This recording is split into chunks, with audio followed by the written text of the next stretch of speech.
Hey, what up guys? How you doing? It is Lasty here. Welcome to a new episode of the FIFA 19 Ultimate Team Road to Glory.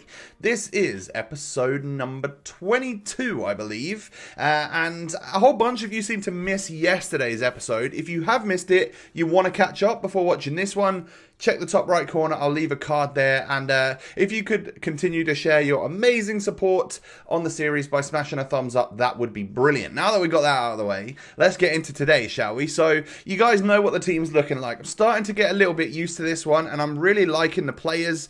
However, there's one player that's sort of bugging me a little bit at the moment, and that's actually my striker, Roberto Firmino. Don't know what to do there, because I feel like I kind of need him for chemistry, but it's also someone that it seems to not be firing on all cylinders for me, and it's like a 90k player that maybe I don't know if I should sell him or not, or try and get something different going on. I'll show you like a concept of a different team that I'm thinking about later on in this video. So you saw my second team as well, which is just the one that I sort of rotate when I'm playing squad battles. I think I brought like Ndombele back in and playing him off chemistry, but with the way I line up in a 4-3-2-1, he plays as a centre mid. I then went in to do some more bronze pack method. It didn't work out incredibly well for me, so I only really did like 5,000 or 6,000 coins worth of packs on that, or maybe 10,000. I can't remember, but I didn't do it for very long just because I wasn't getting that many players which seemed to be selling and stuff. So and I know it's not all about making profit right there right then, but I also don't want to lose too much of my coin balance at the moment. You know, bronze players are all great in that, and they will come in handy, the ones that I keep in the club. However, I also quite like to do it where I manage to get lucky on a couple of players and actually keep my coin balance that I started with, as well as sticking loads of stuff back into the club. So a few things sold, and there's a whole bunch of stuff up on the market. There must be a couple of kits on there that I've listed like 20 times and they just don't sell. I don't know why I don't just discard them, but every now and again someone decides to pop up with a 150 bid or something, and that makes it worth it. So the content over the last couple of days hasn't been like crazy because we haven't got like Champions League this week or anything. It's international break. We don't have like the UCL packs, the UCL marquee matchups. So it's been a little bit sparse. So I'm going into some more division rivals today. And I went into my first match and look at that squad. I had to like double take. I was like, what? Is that my team? Because he's got the exact same top six. And then like the defense was extremely similar. A couple of different changes. I think like 8 out of the 11 players were like the same, and then he had a couple of UCL cards as well. It was very, very odd. So I don't know. I mean, I guess it's a fairly common sort of structure for a team. You know, I've picked a bunch of meta players, but I guess there's maybe a slim chance that they're a viewer that watches the series. I don't know. I guess probably not. But yeah, it was so odd to come up against a team really, really similar to mine, and I think I had the better of this guy. I feel like I was playing quite well. This gameplay right now is gameplay from the new patch. So the new patch that dropped yesterday, I mean, I haven't noticed a huge amount of difference in terms of like volleys still seem ridiculous. Near post corners are still OP, but they've fixed that thing with the shot where you try and take a lace shot and he hits it with the side foot. So I'm trying to maybe work in some like proper powerful lace shots back into my game, because in previous FIFAs that's been a huge part of the way I play, scoring like crazy long shots and stuff with huge amounts of power. That's one thing I love to do, and obviously at the start of FIFA 19 have struggled a little bit and needed to like learn the finesse shot ways again, because that seems to be what's the most beneficial shot, and I'm sure it still is. However, if I can score the odd screamer with a fully powerful lace shot, then it's going to be good times. So I'm 1-0 up, and I actually get given a penalty after he just wipes me down in the box with Chiellini, and Fabinho steps up. That's another thing they seem to have fixed, by the way, is like the power on the penalties. That was something which was bugged out, where if you just tapped it, it seemed to like go over the bar and stuff. The power on those and free kicks and goal kicks, I believe, seem to be all addressed. So you can now, well, you know, you're now not completely stuck in what you've got to do from every situation. You've got a bit more freedom with your free kicks, your goal kicks, and your penalties and stuff. So that's good. In this game, I decided to bring on a couple subs. Rabiot and Talisca are the two that I typically bring on, or I'm trying to remember to bring on every single game, because they are two very, very good super subs. Talisca especially, I really do enjoy him. His price, I had a little look. It seems to have gone up a huge amount since we bought him. We paid like 30,000 for him, and he's now like over 50k, which is brilliant. So if I was to sell him and maybe pick up a different like super sub, it could be something that makes us a nice amount of profit, which is great. But also I do love bringing him on, so I'm thinking about maybe bringing him like into the lineup. If I was to sell Firmino or something, maybe there's a chance or a way that I could bring him in. And it all sort of centers around Inform Hulk that came out this week. He's someone else that I'd be very interested in, as I do concede a goal. And it's only a consolation for my opponent, but 40 odd seconds after the allotted 2 minutes of extra time, he gets a goal with a substitute Lewandowski. That's fine, no problem at all. We can handle that. I basically kicked off and it just blew the final whistle. So the game was pretty much already over. But yeah, like I'll show you a squad in a little while after this next game where I'm thinking of doing like something with Inform Hulk, although he came out tonight as I'm recording this, but obviously yet last night as you're watching it. His price seems kind of crazy. I didn't expect there to be so much hype about him, but people were literally paying like 350k for him, and obviously I'm never going to pay that for an Inform Hulk.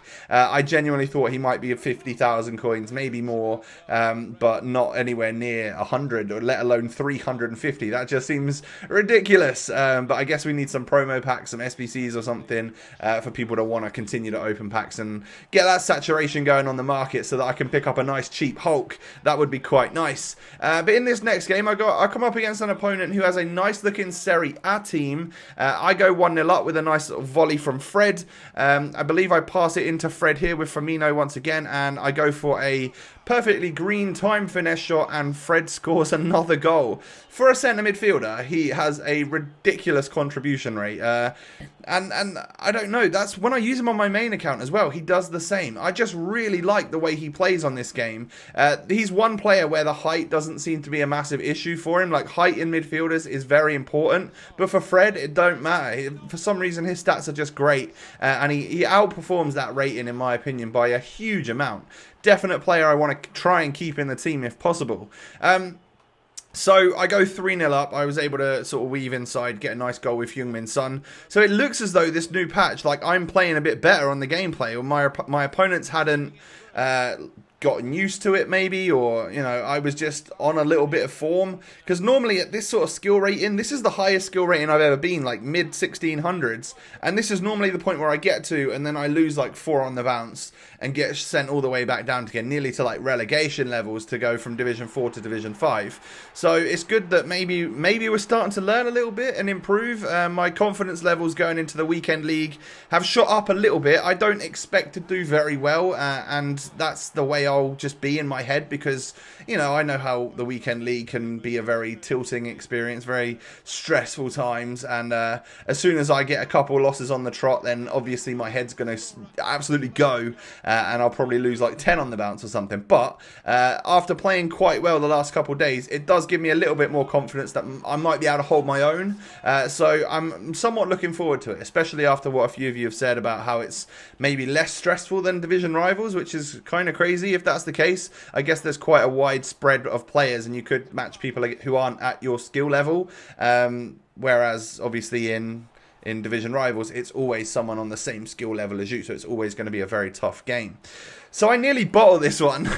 I was 3-0 up, and then he comes back to like 4-3, and that worried me a little bit. I was like, okay, obviously I can't defend. I get through here with Fred, but a good save from the goalkeeper, and then I can't quite take the ball away. We do keep pushing though. 81st minute, in with Heung-min Son, play it into Talisca. What a ball that was, but just a good save from Handanovic.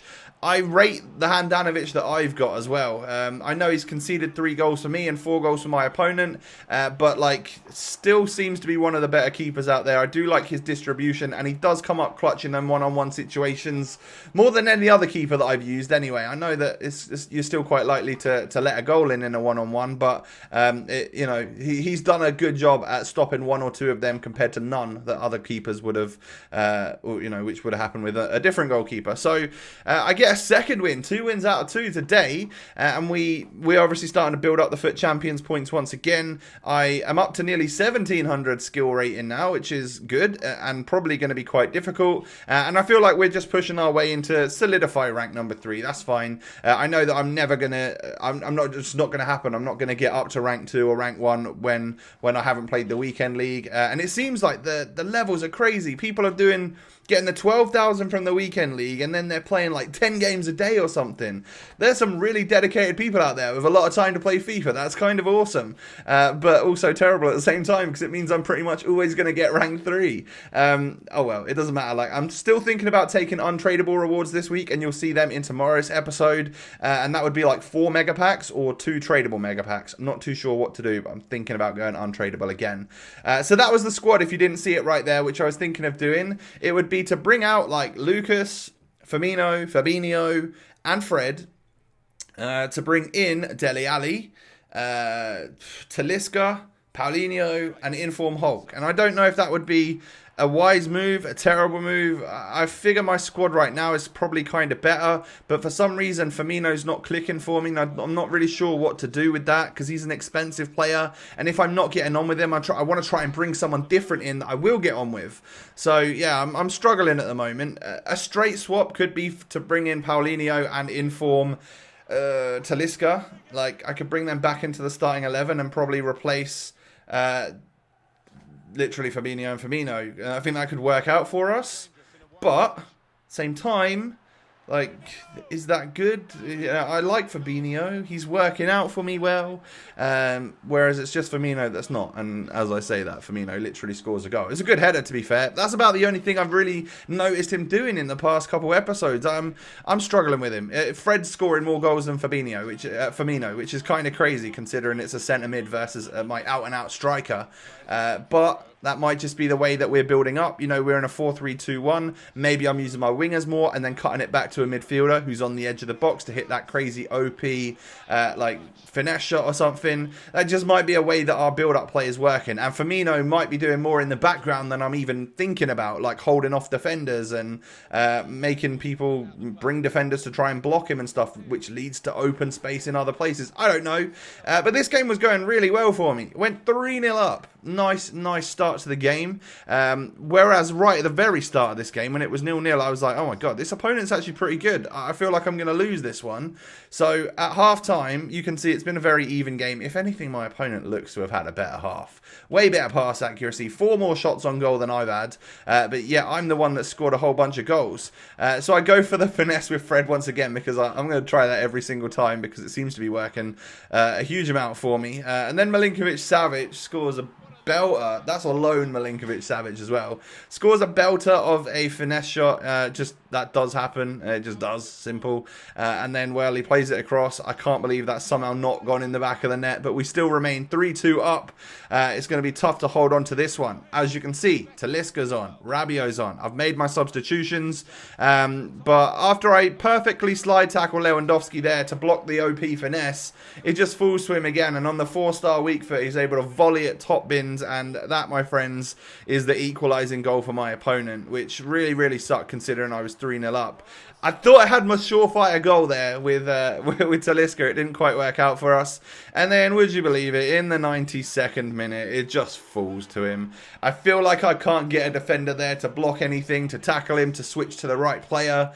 And I go from being 3-0 up to losing 4-3 in the very last seconds of the game. Gutting, and I'm not going to lie, that is one of the worst feelings that you can get on FIFA, is to lose right at the very end. It just makes the game completely worthless to me.